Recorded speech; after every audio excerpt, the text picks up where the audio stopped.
and welcome to Pop Screen, Geek Show's podcast covering movies either starring, by, or about pop stars. No, the podcast covers such a broad range of musical and cinematic genres, from hip-hop to country, from documentaries to science fiction. I'm Graham Williamson, a film critic for The Geek Show and Horrified, and I'm joined by... Ewan Gleadow, hello. Hello there. Where can people find your work?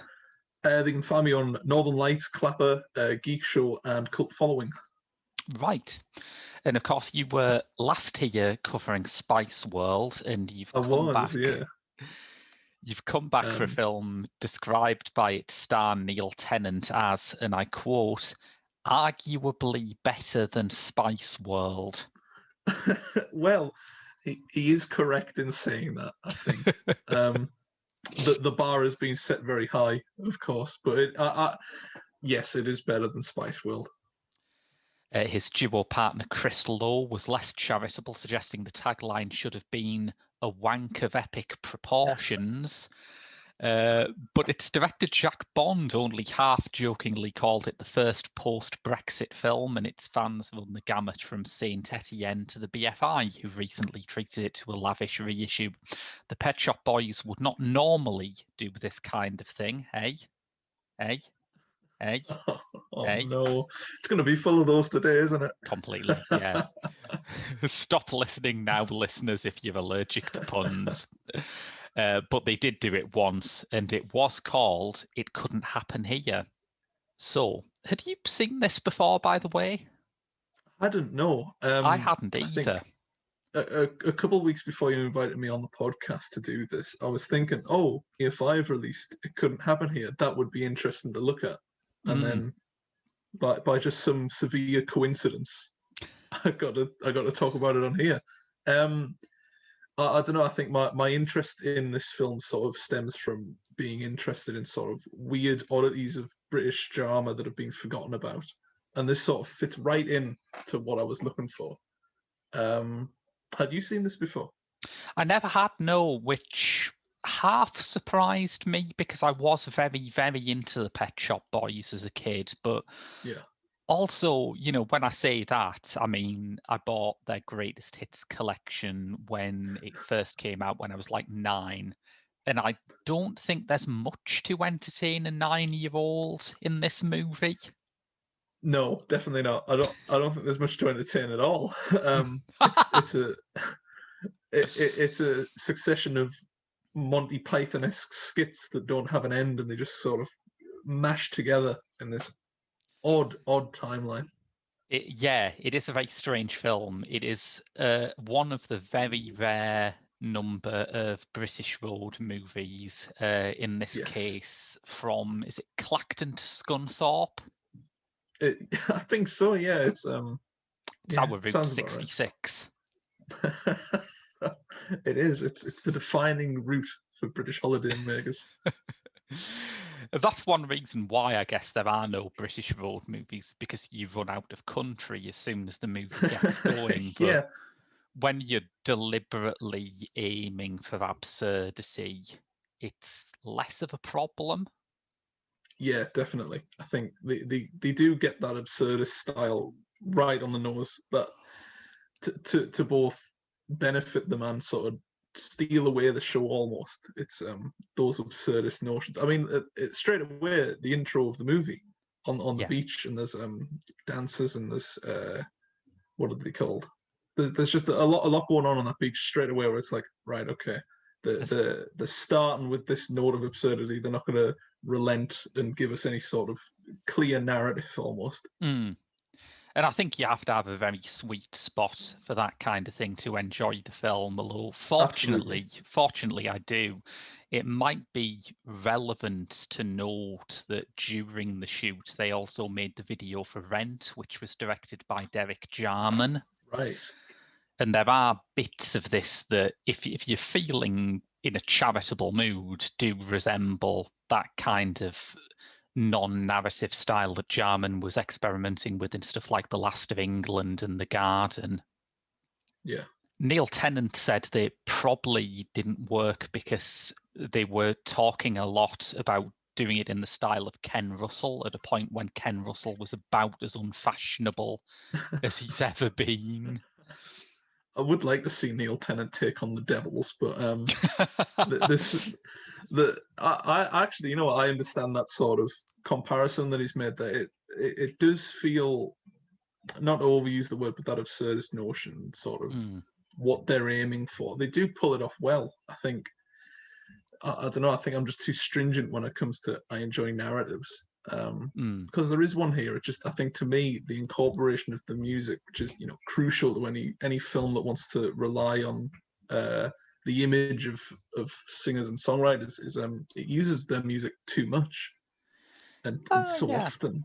Yeah, I can kind of see that, because the origin of it was that they were going to do this very spectacular theatrical tour to promote Actually, which was the album that's just come out, and it's probably, I mean, it's not my favourite Pet Shop Boys album, but it's up there, and it's probably like the album that defines them. Like, when people think of the Pet Shop Boys, they think of that record.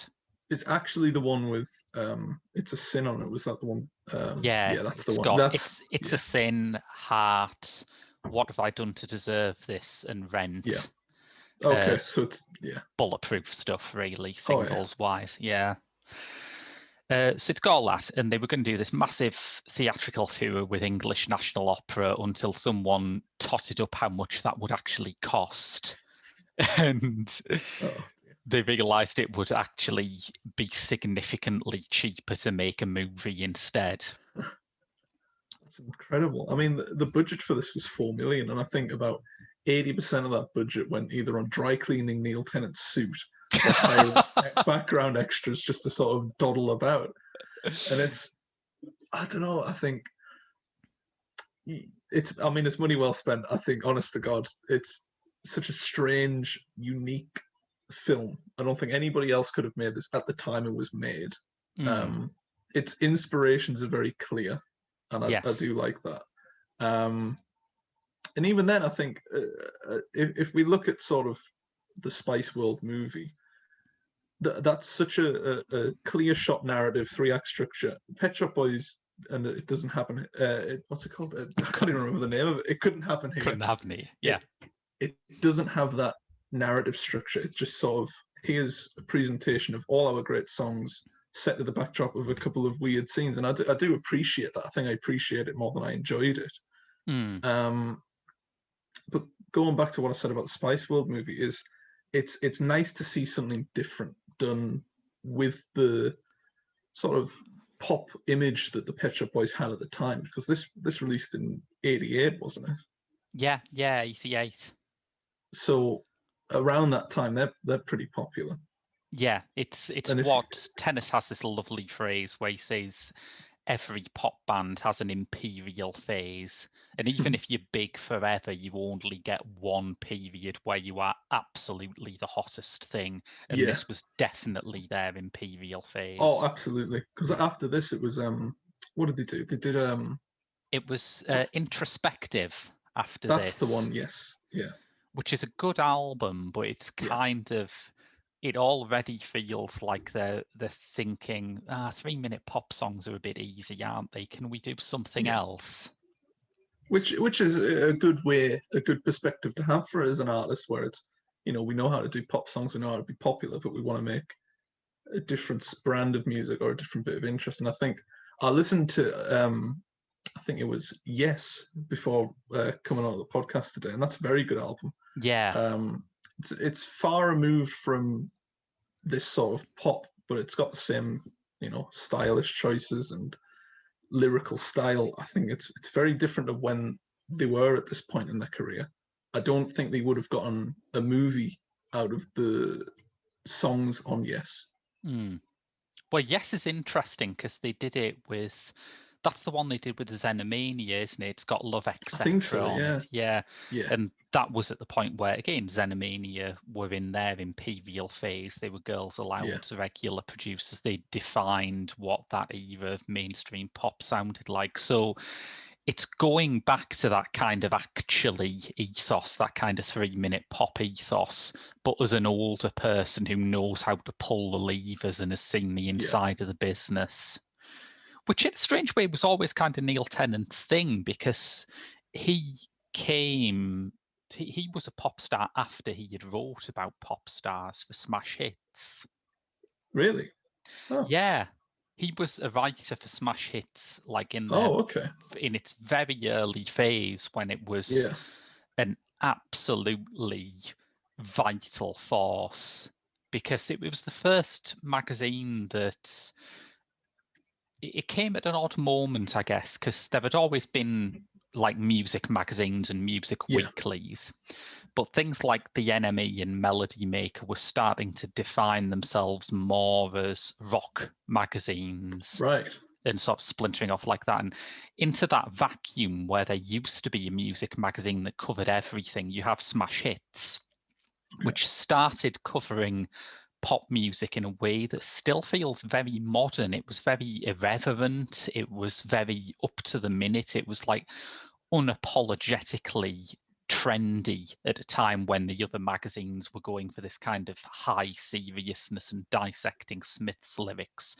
Smash Hits was the magazine that would just sort of take the piss out of Howard Jones and his stupid dancer for a bit, you know. Sounds like an ideal magazine, that, yeah. The world could do with another Smash Hits, I think. Oh, yeah. Definitely.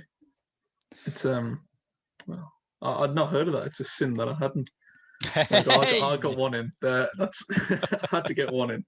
But yeah, I think influence-wise, you can definitely see where Tennant's music comes from and where it goes. I think that's always been very clear for him. What isn't clear for me in this is what they were trying to do. I think that's my big issue.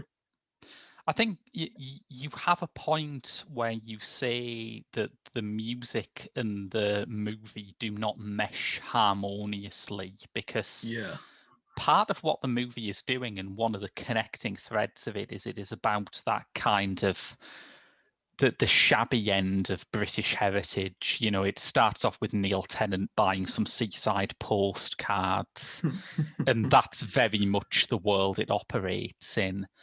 And although I think the Pet Shop Boys are about that lyrically, you know, something like Suburbia, which plays in here, is very keyed into it. Yes, definitely, yeah. It's quite weird to hear this kind of big, brash, shiny 80s synth pop playing over footage of like a rainy weekend in Clacton. That's quite odd.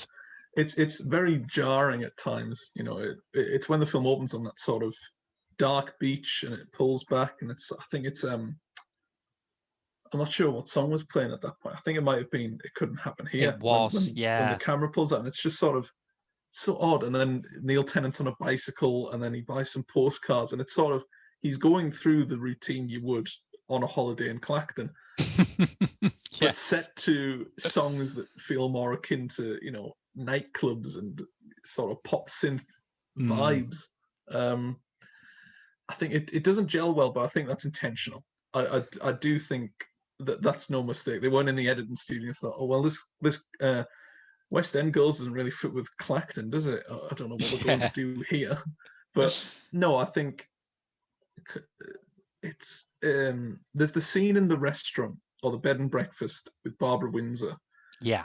And that just confused me. I don't know if they were trying to do a bit of like slapstick comedy there with the giant suitcase and then the big breakfast, or if it's just sort of a commentary on seaside resorts. I'm not sure. I'm glad you mentioned Barbara Windsor, because it is a really interesting use of her, and obviously she died in just about a month ago as we record this. Yeah. And I understand why her obituaries were dominated by Carry On and EastEnders. You know, I get that. But in the 80s, people forget that she was actually doing some quite adventurous things. She was in Comrades, the Bill Douglas film about the Tolpuddle Martyrs, which is, I mean, that is quite some way from Carry On Camping. Yeah. I mean, this even feels like part of that. Yeah. Because I think it uses her screen persona very well. Like, there are interludes of sort of brash knockabout comedy with her, and she does play a kind of working class maternal figure that you would associate with a soap Yeah. run. It's just in a really different context that I found kind of invigorating. There just aren't enough British films, I think, take national icons and do something unexpected with them, in my opinion. You're right. I'd agree with that. There's not many films that can say, "Oh, we had Barbara Windsor, but she wasn't just playing, cannon fodder comedy for Carry On." It was sort of a genuine role that represents Mm. something here, and it's. I think it's definitely really well done, and especially later on in the film when they're Yeah. singing "What Have I Done to Deserve This?" and Neil Tennant's in the phone box, and they contrast it with her on the phone. I think that's a really good scene, and I've not seen much from Barbara Windsor, but I couldn't think of any scene where she sort of shows that level as a performer. No, That I she would does I would that. agree with that. Yeah, and I don't think there were many films that would even give No, her the chance, to be honest. But which is a shame because here she does show that she can operate mm, on that next level, the next step up that yeah, all the comedy actors of today are sort of clamoring to. mm. Um, I don't know. She's not in the film that much though. Apart from that scene in the bed and breakfast, there wasn't any. There's another one which again riffs off her kind of Carry On image, but you know the scene where they're at the seaside and they have the peep show. You put a Oh I think yes, that's the yeah, It's a Sin scene, isn't it? That's where they do It's a yes, Sin. yeah. Yeah, she's the French maid in that. Right. Okay. Because a lot of the cast members, supporting wise, do play more than one role, don't they? Yeah, Um, and Gareth I don't know if that's Hunt just is the he's the clown, the sort of irritating joker guy in the bed and breakfast, and he's also a salesman. yes. There's Joss Ackland who plays a blind priest and a serial killer. Like, wow, that's Joss quite a Ackland double. is fantastic in this film. I think. Yes. I think as utilizing the performance does it very well. I think Yeah. they think, we've got X amount of cast members and X amount of roles to fill. We'll just put these people here and Mm. dress them up a bit differently. And I think it does work. It adds sort of a homely layer to it where it's a seaside resort, it's a small town. Everyone's sort of cropping up everywhere, but as different people. Yeah, and I think it also adds a kind of not a structure because it's a surrealist road movie, and that's two Yeah. things where structure is kind of hard to do, but it gives a sense of cohesion to it that otherwise Yes. wouldn't be there. Yeah. I think what little cohesion you can get from this film is in the cast members and how they sort of appear from time to time, especially Neil Tennant and Chris Lowe Mm. appear in the same costume the entire way through. Yeah. The Which biggest is, surprise for me, the thing that struck me immediately, is Neil Tennant's a pretty decent actor, isn't he? oh, he's not bad. Like, Yeah. genuinely, I guess that's in part because he's a performer. And I think most, I'm not saying all, because there are No, I think that some songwriters. there are people who were very good behind a microphone on stage, but you put them in front of a camera and they just don't They have fall to it. pieces. Yeah, I think Tennant and especially Lowe, who sort of compared to his on-stage persona, is just the man at the keyboard, not saying a word but has funny hats. He does Yes. very well in an actual speaking role. I think that's the first time I've ever heard him speak. But no, the two of them are really good. Mm. Really good performances from both of them. I think that's the most important part of It Couldn't Happen here. That the central protagonists and the singers themselves are Mm. quite good, Yeah. which is more than could be said for Spice World. Yes. Um, More than can but be said for like about 98% of films Madonna's oh, done. yeah, I suppose so. That's quite true. Mm. But yeah, they're really good. At the core of this, there are two good performances surrounded by supporting actors that are quite good, like Barbara Windsor, like Joss Ackland. Mm. Um, I think for me, it's either the script or the direction that doesn't quite work. And I'm not sure. I don't think it's the direction actually, because some of the scenes are very nicely done.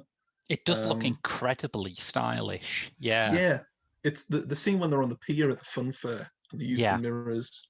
It looks marvelous. It looks really, really well done. But then you have a scene where it's just quite static, and and the tone shifts so violently and quickly that it just feels a bit out of place.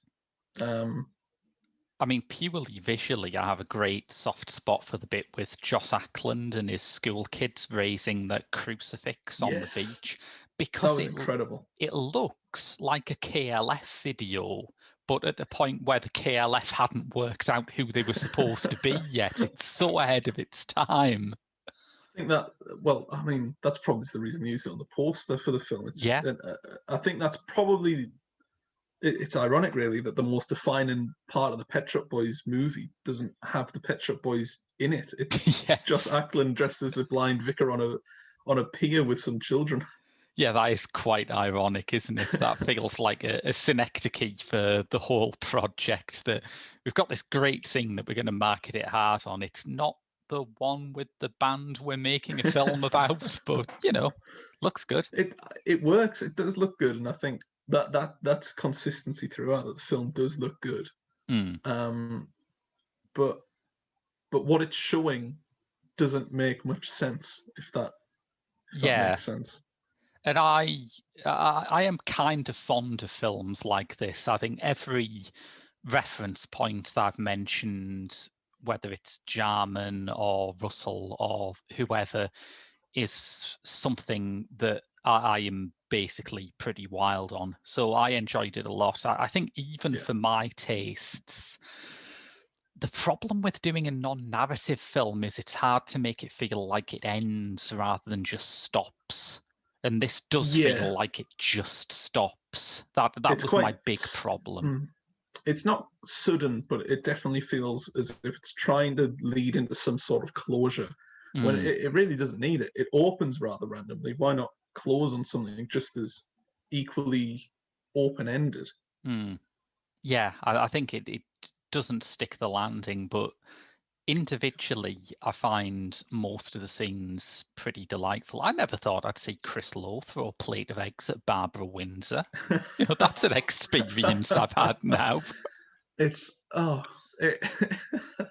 think that's Chris Lowe has possibly some of the best scenes in the film. He's got the packing the giant suitcase, he throws the eggs at Barbara Windsor, and then he sort of just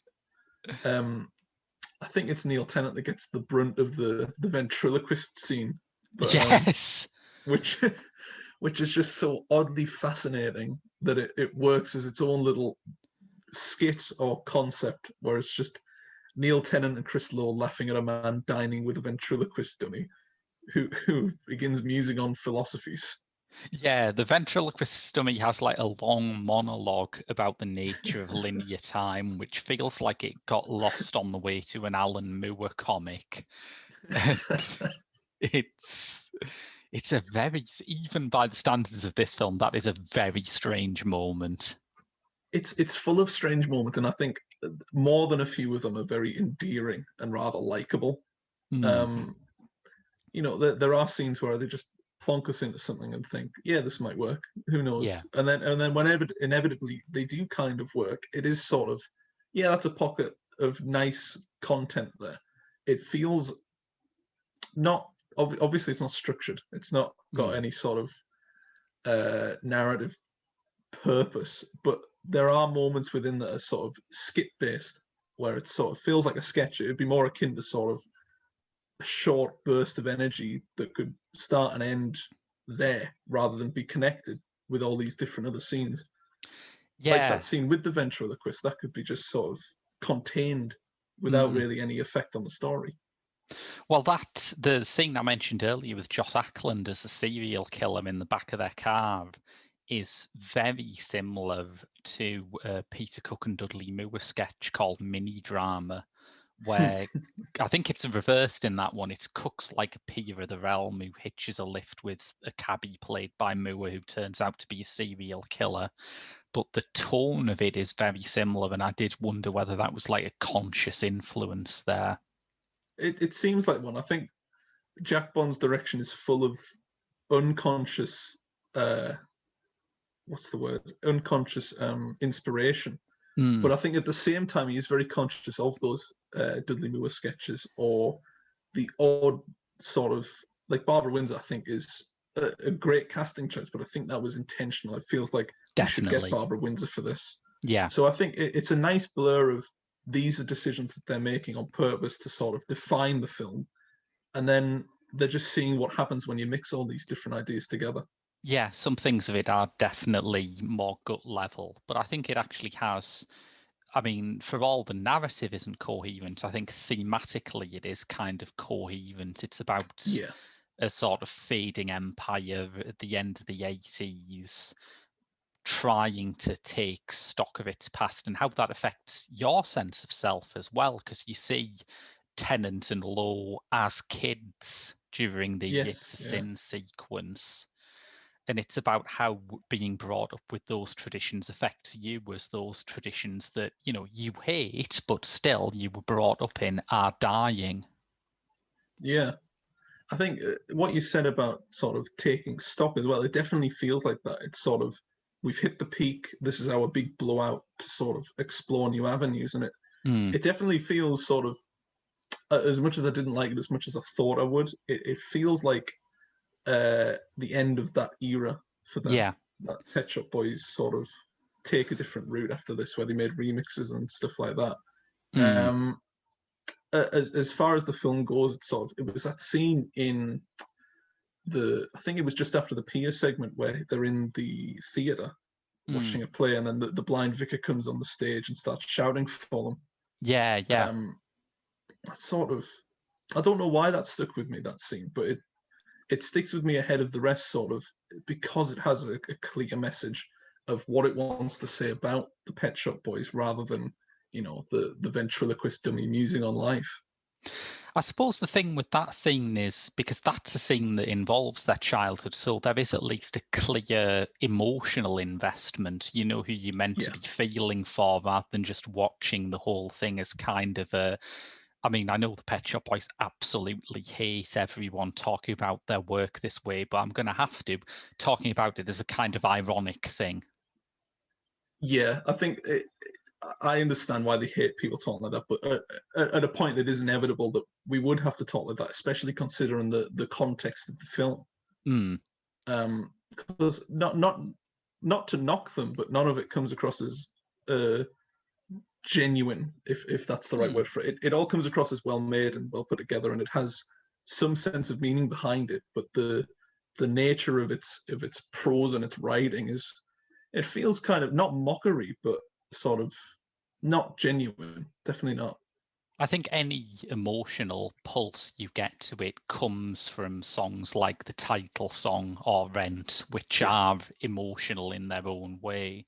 I think definitely. maybe people couldn't see that at the time because this idea of pop as being entirely synthesizer based was kind of new, and I think a lot of people missed the emotion of it at the time because they didn't feel like they were hearing real people playing. But listen to it now, you can't miss it, I think. Oh, absolutely. Yeah, agreed. Definitely. I think the pockets of emotion throughout the film do work. Mm, I think I wish there was more of it, but then that would sort of ruin the vision that I have of the Pet Shop Boys as these sort of, we don't really know much about Neil Tennant and Chris Lowe, especially yeah. Chris Lowe, who sort of keeps himself to himself. And it's like that, how he is in his performances, where he's very stoic and silent. He doesn't Mm, move around a lot. He just plays his music and gets on with it. And I think there is a nature of that in the film where, especially Lowe, who sort of comes out of shell of it, but mm. there's still a barrier between what the Pet Shop Boys are and what audiences perceive them to be, especially in this sort of context of filmmaking. Yeah, yeah. Because I don't know, what would you say was their primary sort of image at this point? Because I was reading through old interviews with Tennant and Lowe, and there seems to be a running theme of we like that this song was popular, but we expected it to hit people in a different way. I think it's whenever someone said Pet Shop Boys to me before this film, it's the actually cover where Neil Tennant's yawning, Chris Lowe's they both got suits on. That's what Yeah, I think of when the Pet Shop Boys, and it's sort of saying, yeah, we're pop artists, we're big, here's the suits, we're all this, but we are quite bored of it, and we're not yeah. engaging with it were rather. Again, it says what it goes back to that part of the music that they don't like people to talk about, where it does feel like they're knocking the genre a little bit if they're presenting themselves as not interested in it. And I think that sort of goes back to Neil Tennant's journalist years as well. Like, Chris Lowe is a really intelligent, opinionated guy, but part of his like public persona is obviously based on this idea of wouldn't it be great if pop stars just didn't talk, rather than talk shit all the time. It is a vast improvement for him to say very little. But I think, it's nice to see him do something different in the film, because I honestly, going into this, I was expecting him to just say nothing. Yeah, be sort of slightly behind Neil Tennant the whole way through. I remember watching the Go West video, and when they're on the steps writing the chorus, Neil Tennant's at the front and Chris Lowe's sort of off to the back a bit. And I understand that he doesn't like spotlight. He just likes to engage with the music, and he likes to make music, and he doesn't want anything really to do with the pop lifestyle. And to be honest, I think he does get that across in the film, because you've got Neil Tennant in this suit the whole way through. Chris Lowe's got sort of a denim jacket and some jeans on with a working cap. It's great. So he does play up that well. Tennant's image is so wonderful in this, because he is like a character from an early Noel Coward play who's just sort of come out into this shabby Thatcher era Britain of fading seaside resorts and thought, hang on, where the hell am I? There is a lovely quote by Bill Drummond from, again, the KLF, who did collaborated with them on a remix of So Hard. I think, it was So Hard. And he said, the thing about Neil Tennant is you meet him and you think, this is a university lecturer. And then suddenly you start singing and you think, oh my God, it's Neil Tennant. And I think that comes across very well in this movie. Definitely, yeah, because a lot of his dialogue, or at least a good chunk of it, is actually just the lyrics to his songs, but in spoken form. And there are times where that works really well, especially with the scene with Barbara Windsor where they're on the phone together. There are times, though, where I've just thought, it's just shoehorned in. I think it might be preceding or after the It's the Sin segment, where it just sort of speaks the lines, and it's, I don't know, if that's to replace dialogue, then I don't think it quite works. I liked it when there was kind of a disjunct between the song and the dialogue, like when there's been a song and they start saying dialogue from another song, and there's that pleasurable second where you just think, oh yeah, that's, but as you say, yes, when you've just heard It's a Sin and suddenly Neil Tennant's on voiceover going, at school they taught me how to be, you think, yeah, we know, we heard it. It's I mean, I don't mean to knock the discography of the Pet Shop Boys, because they do have a varied discography, and they have a lot of different songs. I feel like they rely on the big songs a little too often throughout this. I think It's a Sin's used quite a lot, and it couldn't happen here because it's the title track. I think it opens the film, it's used halfway through, and it might close the film as well. It feels not overutilized, because obviously at this point in time, they're new artists. They've got a couple hit songs and have a very stringent repertoire to work with, but I think a bit more variety. They could have cut deeper. Nice. It's quite weird, because at the time when actually came out, like, maybe this is why it isn't in the film, but every single like fashion show or consumer affairs show or anything like that was using the song Shopping as their backing music, and you thought, you haven't listened to the lyrics of that, have you? I think it's a testament to their abilities to craft sort of pop songs, though, where it does have an underlying message underneath it, much like the film does at times, but people are just taking it at face value. Oh, he's made a song about shopping, great. And that's it. But there's so much more to it than that, and I think it comes across well, where I've probably missed quite a lot of the underlying subtext of the film, because I'm so focused on the message and the image that's brought into the film. I'm more focused on Jack Bond's direction and what he's presenting rather than what it's meant to define. Well, we've mentioned Jack Bond a few times, so I think we should sort of dive into him and how he came to be Yes. attached to this project, because his history, he collaborated with, I think it was Jane Arden, who was a very, very underground experimental filmmaker in the 70s, but that wasn't what brought him on board. After he did the films with Arden, he was taken on board the South Bank show, which at the time was like the premium arts show on television. And he made documentaries about people like Salvador Dali. And I'm a huge Patricia Highsmith fan, and Jack Bond's Patricia Highsmith documentary is cherished in that fandom. It's really significant. Yeah. But the thing that the Pet Shop Boys had seen of his was a South Bank show about Roald Dahl, where it interviewed Dahl, who was still alive at that time, but also had him like meeting and interacting with characters from Matilda and Charlie and the Chocolate Factory. And so the concept of it was basically to do that with the Pet Shop Boys, to take characters who could exist in a song like Suburbia or Let's Make Lots of Money and have them actually meet Neil Tennant and Chris Lowe. See, that's really good. I like that concept, and the reasoning behind bringing Jack Bond in there it's perfectly sound and it's reasonable. But I'm dubious as to how much of that they get away with.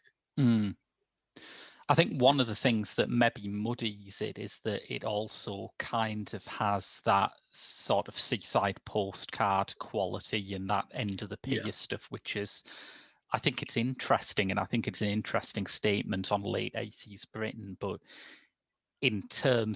purely in terms of expressing that concept, it is not native to Tennant and Lowe's work, I think. Yeah. It definitely shows in the soundtrack. I think I hate to keep coming back to that because that is probably the strongest part of the film, but I think it's also the least utilized, in the sense that the quality isn't quite there for how it presents the soundtrack. I think sometimes, and I'm going to bring up that dread word again, sometimes the songs appear to be used ironically, like the Always on My Mind sequence, which is done with Joss Ackland's Serial Killer. And it's not a natural location for like what at that time was probably the one unironic love song that they'd done.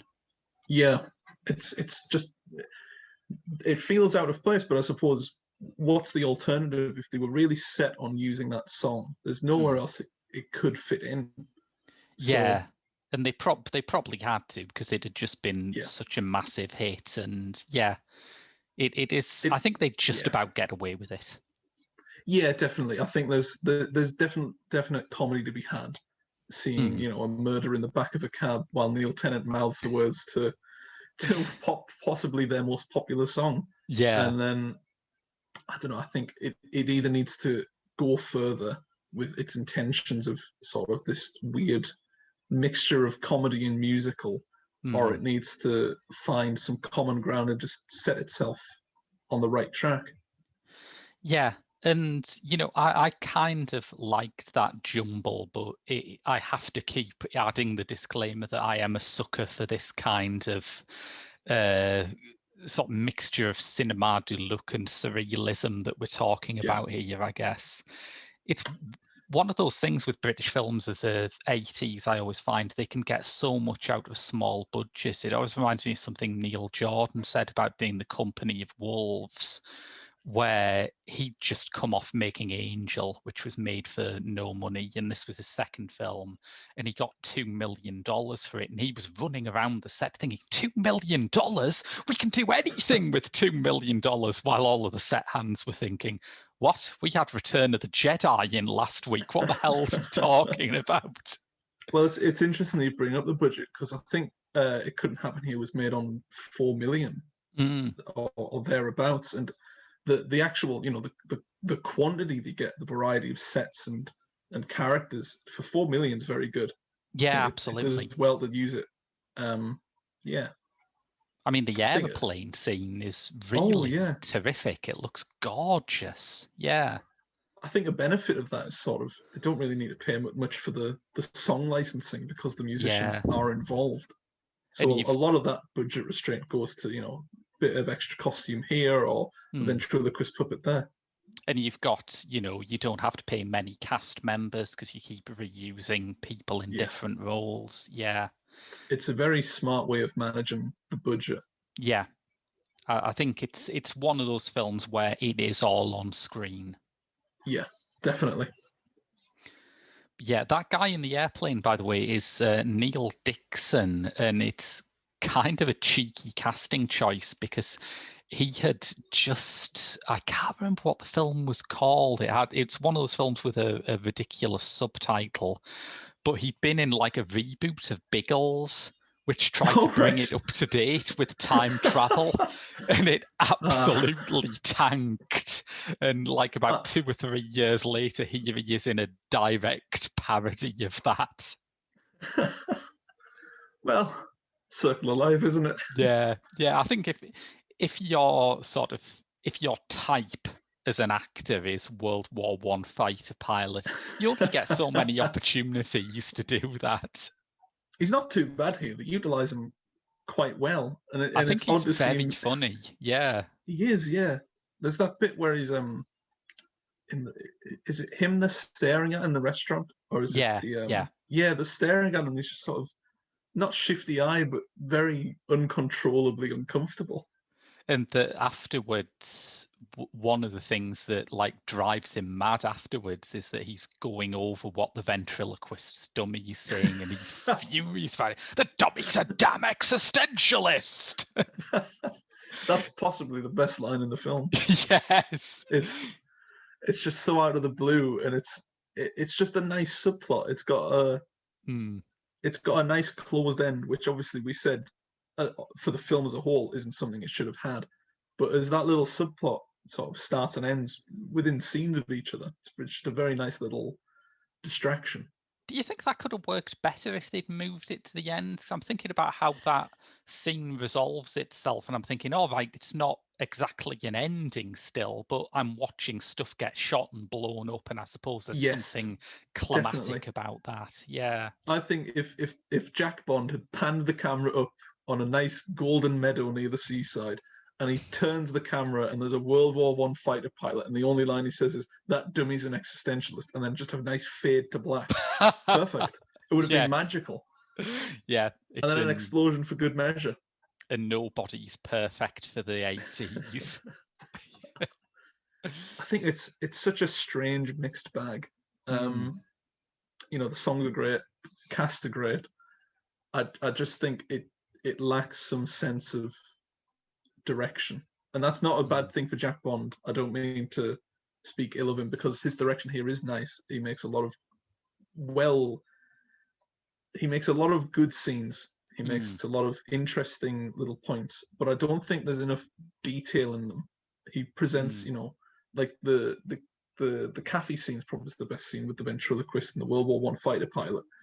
There's no details in the background that are just sort of on that wavelength of weird or zany or wacky that are presented in the forefront. So you've got the World War I fighter pilot thinking of a dummy's existentialist crisis, but some of that might come across better if it's just sort of a throwaway scene, or if it's not mentioned but it appears.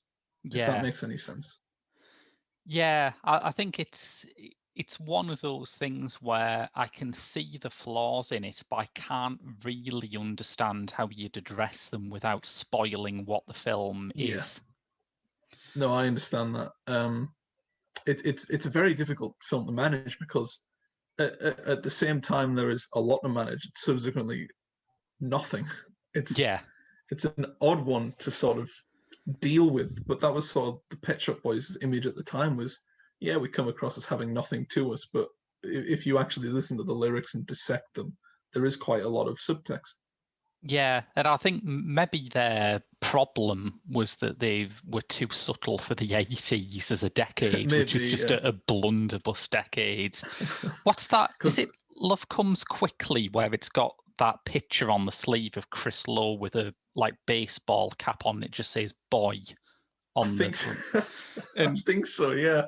I remember I Neil remember Tennant that, yeah. saying, like, he thought that was going to be their coming out moment and people would stop asking them about their sexuality, and everyone just thought, oh, it's boy, because they're called Pet Shop Boys. That's the level people were on in the 80s. I mean, it doesn't help, I don't think, either, that the 90s that followed were just as sort of loud and eccentric, but instead of sort of what the Pet Shop Boys define, it soon moved to sort of neon lights and, kind of in-your-face moments of music. Yeah, yeah.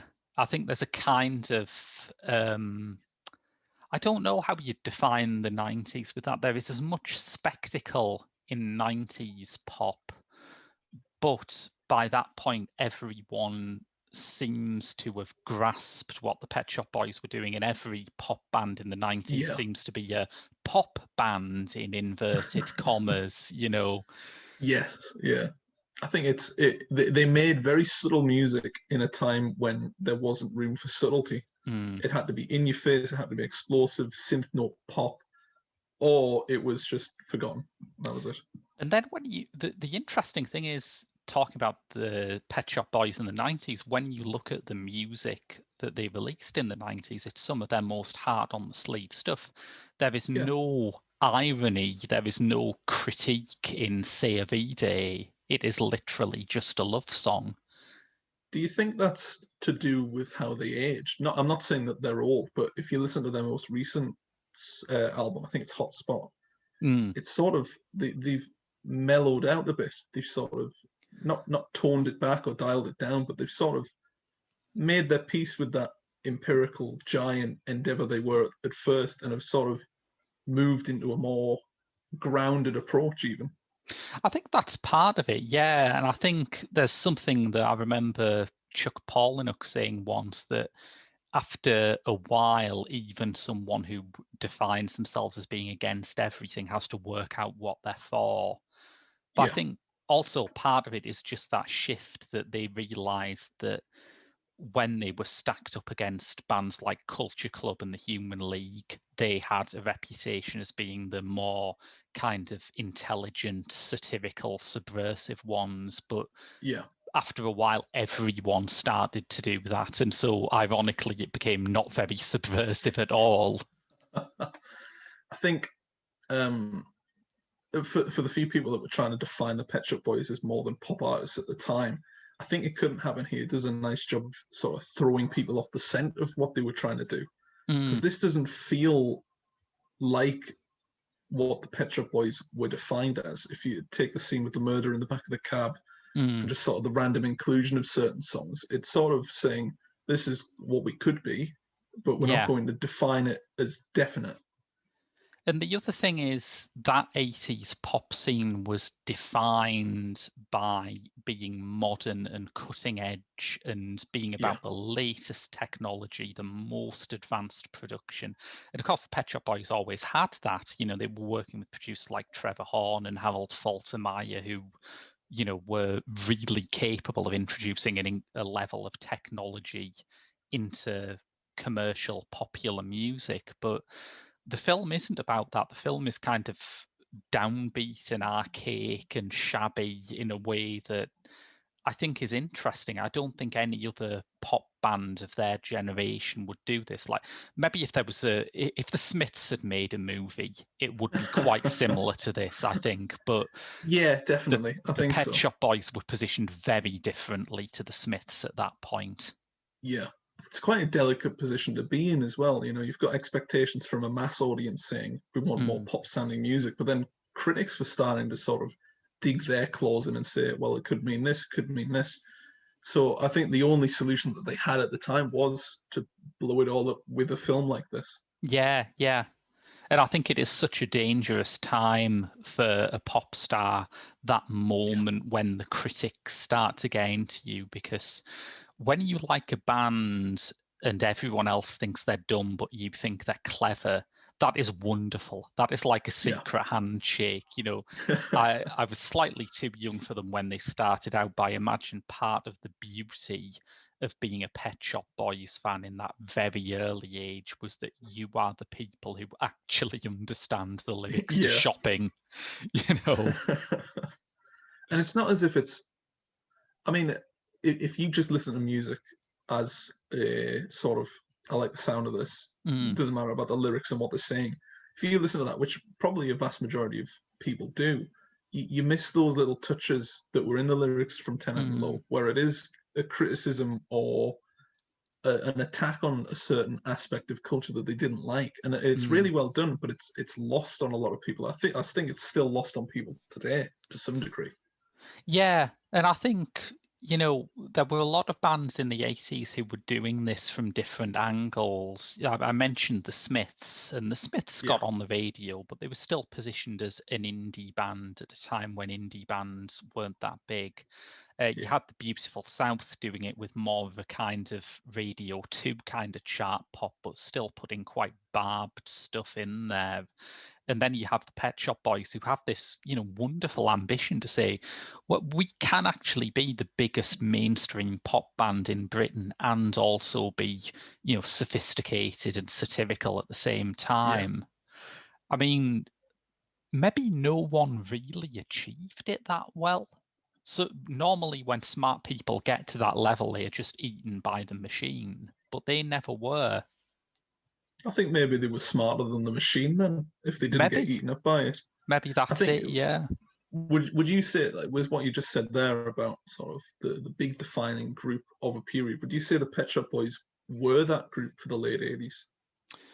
Yeah, I would say so. I mean, when they started off, they had a lot of composition from the tail end of that new romantic era, who were doing similar kind of stuff, but that fizzled out quite soon after the Pet Shop Boys came around. And I think they quickly proved that they could absorb influences from things like acid house and, you know, even hip hop to an extent that other British bands of their generation didn't really understand. Yeah, I think I'd agree with that. Yeah, I think because even now, if you say, oh, name a couple of British pop bands from the 80s, Pet Shop Boys is probably going to be one of them. Yeah, that'll come up with a lot of people. Yeah, they've definitely cemented their legacy. I'm wondering how many people that could say, "Oh, Pet Shop Boys are good. I like It's a Sin" or West End Girls. How many of them are going to say, "Oh, have you seen It Couldn't Happen Here"? I'm not sure what it does for their legacy as a pop group. It feels like it checks a box of they've done a film. Yeah, it didn't dent their career, but I think that's largely because no one saw it, you know. But at the same time, I was still kind of saddened that when the BFI treated it to this lovely reissue last year, they did no interviews about it, and I get the impression that they are slightly embarrassed about it. And I think, well, you know, when you compare it to a lot of pop films, and certainly a lot of pop films in the 80s, I don't think they've got anything to be embarrassed about. No, I don't think it's anything to be embarrassed about. I think it's a nice little oddity of British culture that people can discover. Or it's, oh, the Pet Shop Boys did a movie, I'll check that out. And regardless of what they think of it, I don't think any review or critique of It Couldn't Happen Here is going to be that it's embarrassing, because it's not. It holds up very well considering it's a pop group making a movie. Yeah. And I think, again, it's that level of awareness of the pitfalls that comes from them being smart, that comes from Tennant's background as a journalist. But when they met Jack Bond, they discussed all of the things that they didn't want to happen. And I think every single one of the things they didn't want to happen is in Spice World, by the way. Well, yeah, I mean, it couldn't happen here. Yeah. And it didn't. But no, they do very well to avoid those sort of cliche pitfalls of what the film could have been. And again, if, like you've mentioned there, Spice World is an amalgamation of everything that could have gone wrong had producers and executives said, this is how the media defines you, and this is how your music defines you, then this is how the film will define you also. And they do very well to fight against that.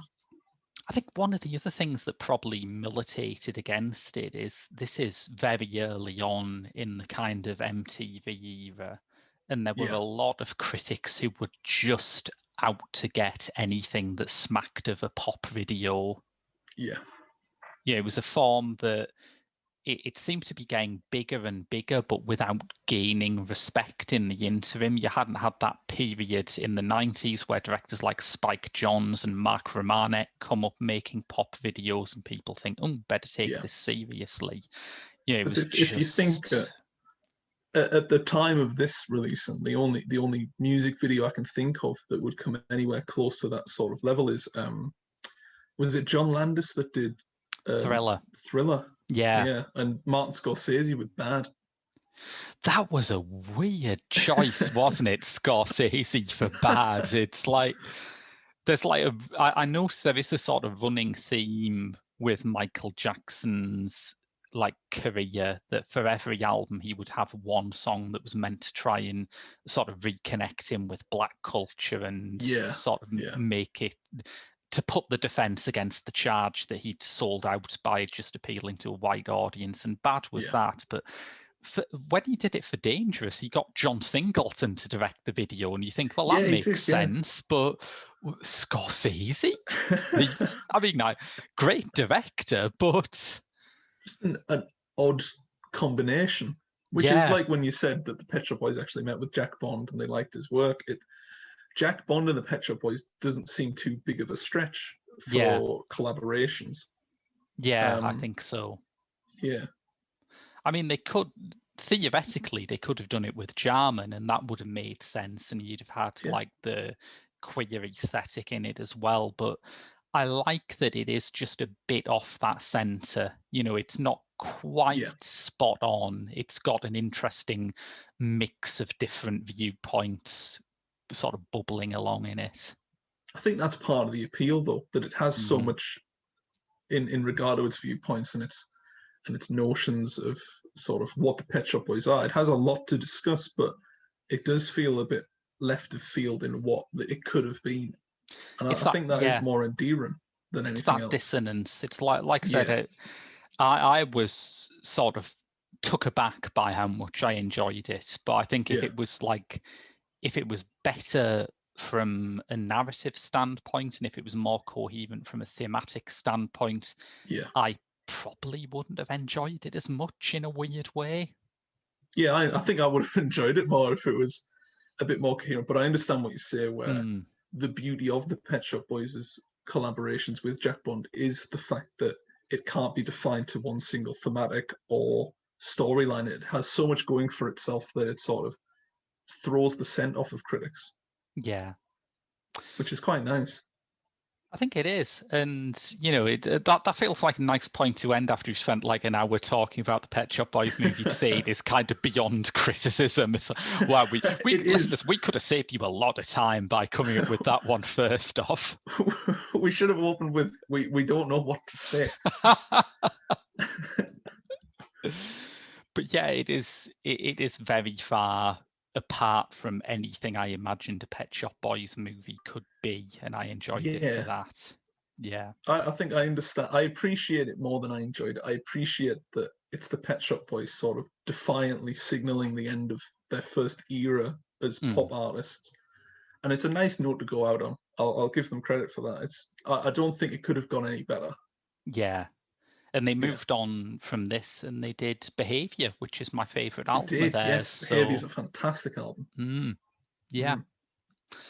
Yeah, it worked out well in the end, really, didn't it? Yeah.